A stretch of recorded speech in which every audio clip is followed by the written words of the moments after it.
Hello, welcome back. Happy Wednesday. Wednesday. Halfway point before Saturday. Saturday, gonna be a big day. Let's talk about it. Welcome back to the channel. My name's Ern. I buy, sell, trade, collect, vend. Buy, sell, trade, collect, vend, and grade. Man, original. If anyone takes that at this point, copyright strike sent. Welcome back to the channel where I talk about, in a stream of consciousness, whatever I want related to the hobby, whether that's collecting, buying, and selling, or whatever else. So if you're new here, that's what it's about. Today's video is going to be about, let me get out of this stupid truck, living in the garbage truck, living in the city, man. Today's video is going to be about what I'm buying, and I like to be very transparent when I can. Part of it's because I know most people cannot do the same things I'm doing, just being honest. And so you can try to copy me, you can try to mimic me, it's not going to matter, because either I've already done it, or I'm buying too much of it, or I've pretty good confidence that the things that I do are not going to be easy for other people to replicate. So it is what it is. And I think, people are going to probably say, well, you're pumping the things that you're buying. There's way too much activity in the market for one person to pump something that is plentiful and not necessarily a little pop. Anyway, we're going to talk about a couple things today and what I'm buying. First things first though, Saturday is a big day. There's a big show in the Bay Area. I should say it's my favorite show, East Bay Card Show. It's in Concord, California. Going there with Rob, Red or Blue, and some other friends as well. Always a good time. Always think, well, I can go. I worked out with my wife. She has graciously agreed to watch the baby so I can think about cards for the day. And just a nice day off and just head first into the hobby. I honestly look forward to these days because I connect with friends, I can buy, I can sell, and I'm at the point now where I know what I'm not looking for, so I don't waste too much time.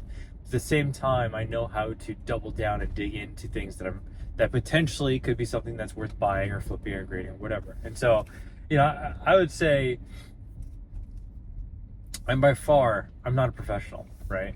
But I would say I think the more time you spend in the hobby, and I'm looking at you investment bros and gals, the more time you actually spend in the hobby, going to events, going to shows, meeting people, buying and selling in person, meeting deal, all these different things, the more enjoyment and confidence you get out of the time you put in.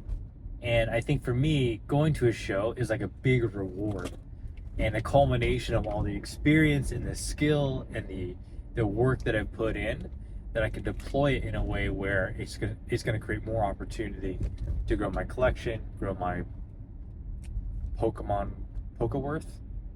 You get what I'm saying. I can grow because I've put so much work into the things. I think I need to go. Fudge me. Sorry. When you live in the city, it's like you have to turn here to get to here. Good. It's early enough. I'm going to work early today, so I'm excited for that. I'll do a quick recap video on Monday, or maybe upload it Sunday, on what I bought, what I saw, and hopefully share a thing or two. Oh, jeez. I'm busting my butt off at work right now, and so mentally tired, but it is what it is. Cards are a good outlet.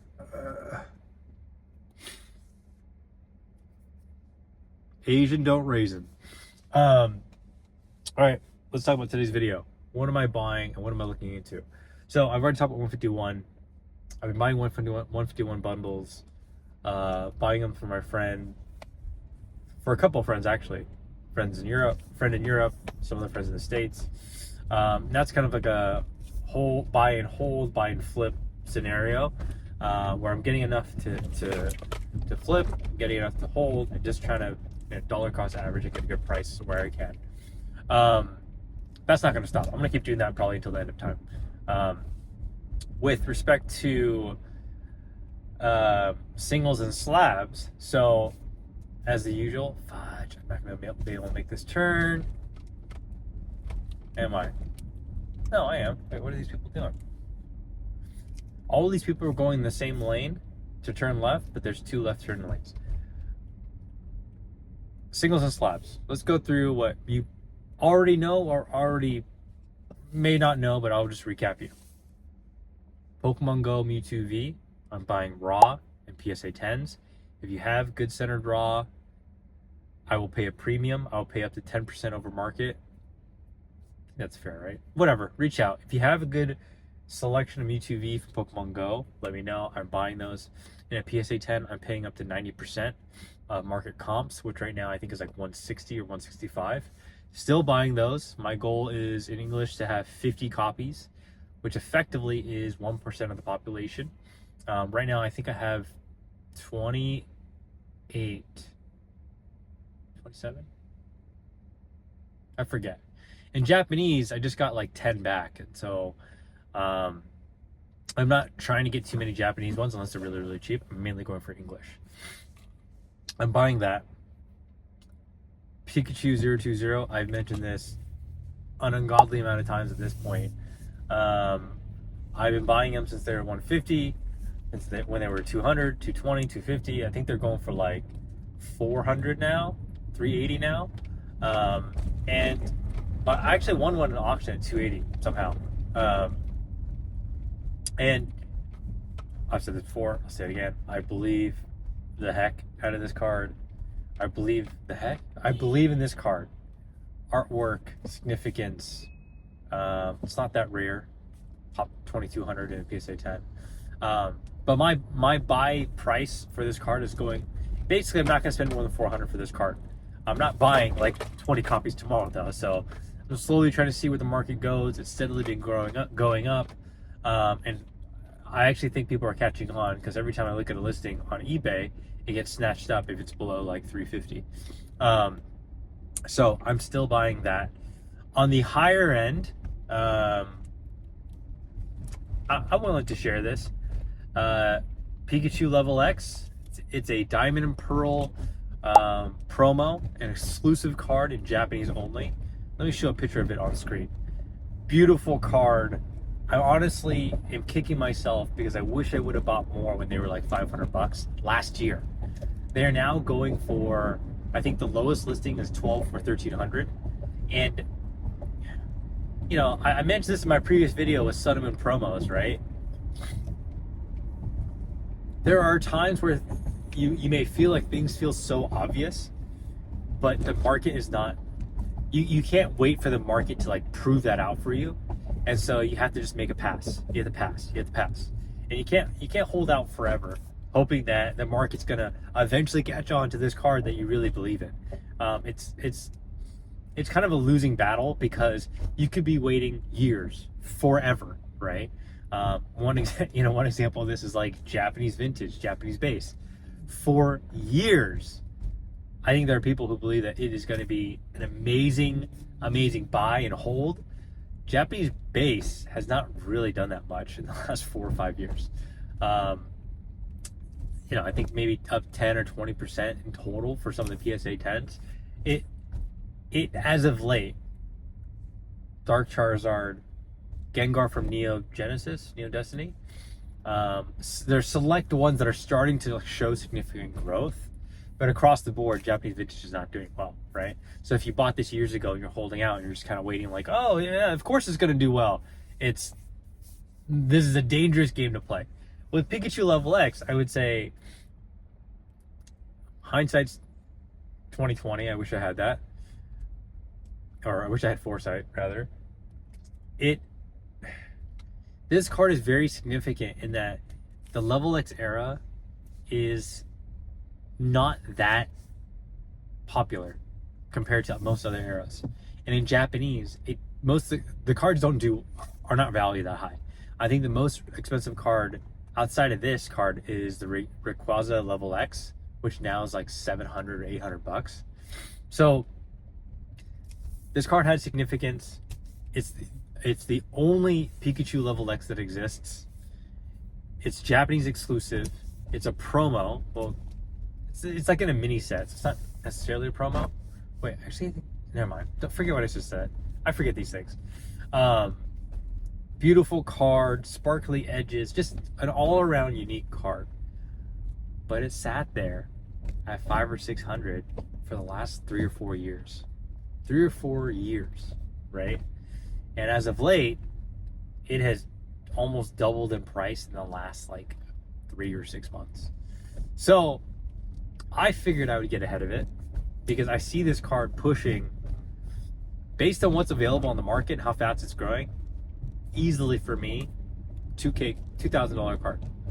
I have 2 copies with another one on the way, another one on the way. My buy-in price is pretty high for the last 2 at like 1,100 or 1,200. But this is the game that I want to play with the money that I have. If it gets to 2K or 2,200, 2,400, I'll be pushing 70 to 100% margin on that. I'll take that margin and I'll use it to grow the collection or buy something else that I want. So, I think this is where I'm going to kind of mini rant a little bit. If you're always playing with pennies and nickels, the best you'll get is to dimes and quarters. You know what I mean? You follow me? But if you're able to start playing with dollars and higher valued items and flip up to the next tier, you put yourself in a class of opportunities where most people can't or won't participate, right? Most people are not going to go out and buy this card. Only the degenerates, maybe a few whale style investors who buy like hundreds of dollars, thousands of dollars of cards. But most people are not going to be able to buy this card. And if you can put yourself in a position where, for your collection or your side hobby business, where you're trying to grow as much of your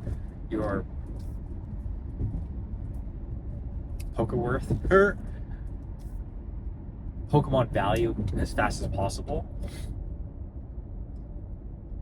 I think being able to take advantage of opportunities that most people can't take part in, it actually relieves a lot of stress, and it makes it more interesting. And I can identify opportunities where I know that, I could probably take that, and it's lower risk, right? I am speculating on singles and speculating on graded cards. Just bear that in mind.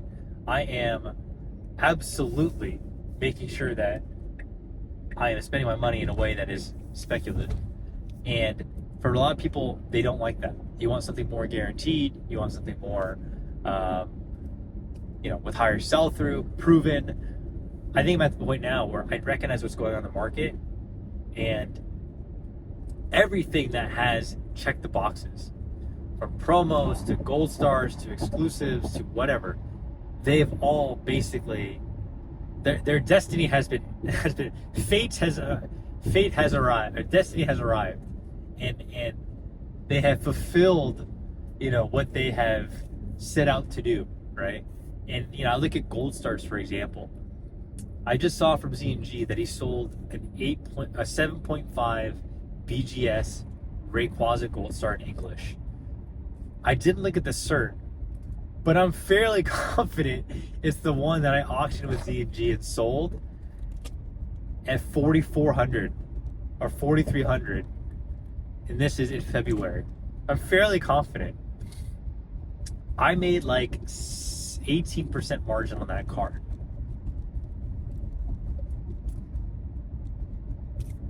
This thing's like almost doubled in price, right?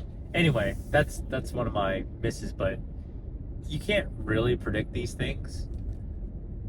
You can have strong confidence in what you buy. And I think when people buy gold stars, they have strong confidence that it will do well, but they don't know when exactly. Because for a long time, gold stars were a no-brainer buy, but selling them and getting great margin on them really came down to what you bought them at, not the market, improving and doing better. It wasn't until this past year that Gold Stars really started to take off again.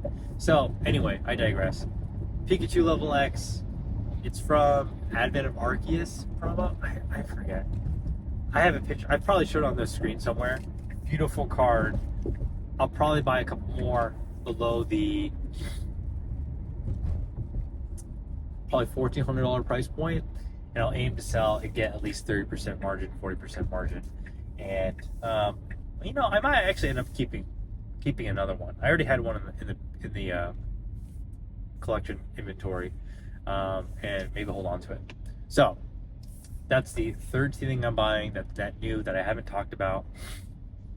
Two other things: special delivery Pikachu and special delivery Charizard. Now, special delivery Charizard is much more abundant than special delivery Pikachu. If you're unaware, the promo for that was out two Christmases ago, and many people were able to get multiple copies. It was similar to how they did promos to today on Pokemon Center, except you need to get a code. And if you got the code, which you could buy on eBay for like $5, you would apply it to your shopping cart, buy like $30 of stuff, and just get a free promo. And people did that, on end over and over and over again. And as a result, if you look at the pop report, I think the Charizard, I don't want to guess and pull numbers out of my butt, but it's multiple. It's in a 10. It's multiple. I think it's like 2 or 3x what the Pikachu was. The Pikachu in a pop 10 is like sub 1,500, and conveniently it's also like 15% gem ring.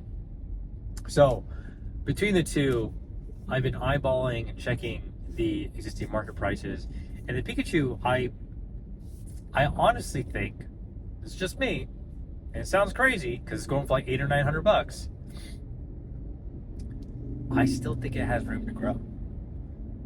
Exclusiveness, Pika, holiday, low pop, relatively low pop. Please don't crucify me.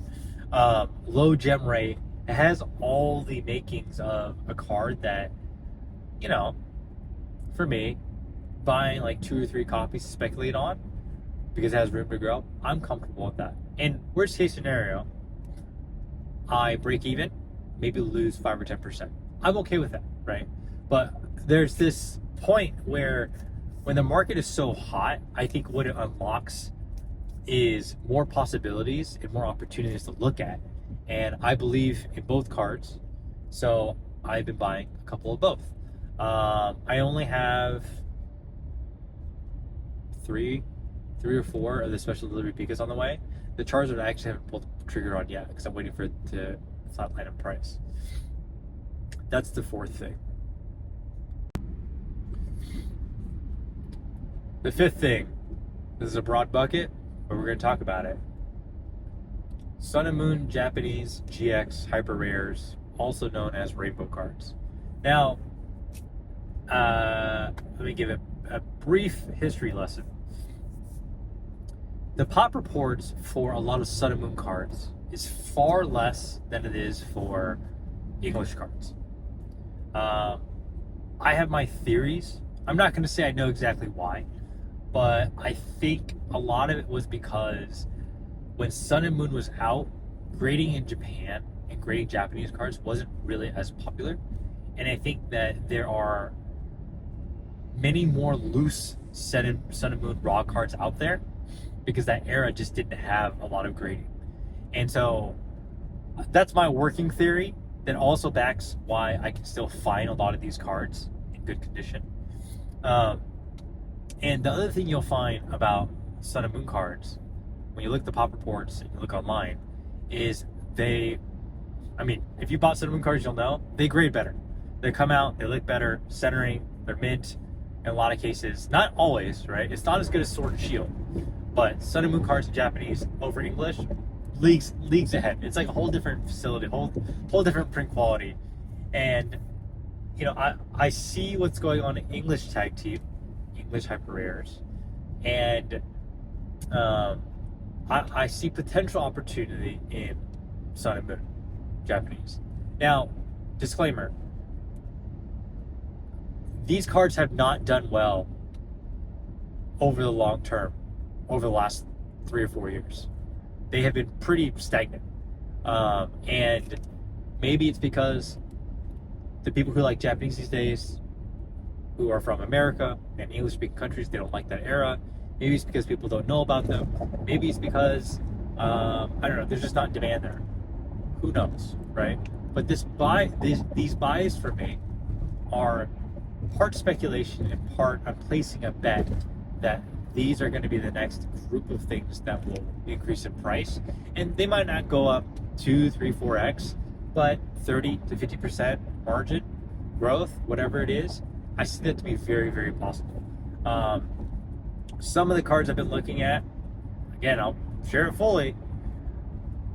Mewtwo and Mew, Hyper Rare GX, and in Japanese that comes from Miracle Twins, Charizard and Reshiram, that comes from Double Blaze, which I have some of those sealed boxes still. Gengar and Mimikyu from Team Up in Japanese, which is Tag Bolt. That one's a little bit harder to find. We're probably priced in. Latios. No, actually just Latios. Only one of them is a hyper rare, and I forget. Latios? I think it's the blue one. Latios, rather. Raichu, GX. The tag team, so you have Celebi, Venusaur, you have Pikachu, Zekrom, you have, oh my gosh, there's a bunch of other ones. Cards in this era, specifically hyper rares, I'm leaning into. I feel pretty confident about this buy, and if it doesn't work out, again, I don't think I will lose much. Break even maybe. And this is, I think it's important to know, as I lay out these things, it's not me as a speculator who is trying to make ends meet and trying to make money and trying to gamble and hoping for the best that something's going to happen, where I'm going to catapult myself to another level of income and that kind of thing. It's me with enough disposable hobby income where I feel like I can place these bets confidently and be okay with the outcome, be okay with the result, no matter what it is. And there's one thing I learned about this hobby is, and I keep saying this like a broken record, you gotta feel confident about the decisions you make, no matter the outcome. And that takes experience, which translates into skill and PTSD. But that's the most important part about sustaining yourself. It's not about gambling, speculating without confidence, speculating for money's sake and hoping for the best. If you speculate and you feel good about it and you can afford it and you don't care about the results, then that's where you want to be, right? And I'm sure there are going to be people out there who just watch these videos or watch anyone's videos and say, oh, he's pumping these 5 things, like I want to buy them too because he's pumping. You can operate like that, but that is such a short. You're shortcutting yourself, right? I will say these things because I know most people are gonna maybe look at it and try, but then not bother because they realize oh, that's actually not something I can do. If you're one of those types, you're probably one of those types, right? Most people are. And it's not because of any other reason outside of these are the plays and things I feel good about based on what I've done. And again, the disposable hobby income that I have. I'm probably going to get some of this wrong. Or I'm probably going to time some of this wrong. I might sell too early. I might sell too late. And in either case, that is the risk part of all this that I'm going to manage. And I'm okay with it. I think it needs to be said that no matter what you do in the hobby, you got to feel good about it. That's it. You want to be an investor? Invest. But don't seek the validation of other people. If you're going to collect, yeah, collect. Finish that binder. Who cares? Because if you try to validate what you're doing based on what other people are saying, what you'll find is people will change what they say all the time. I promise you,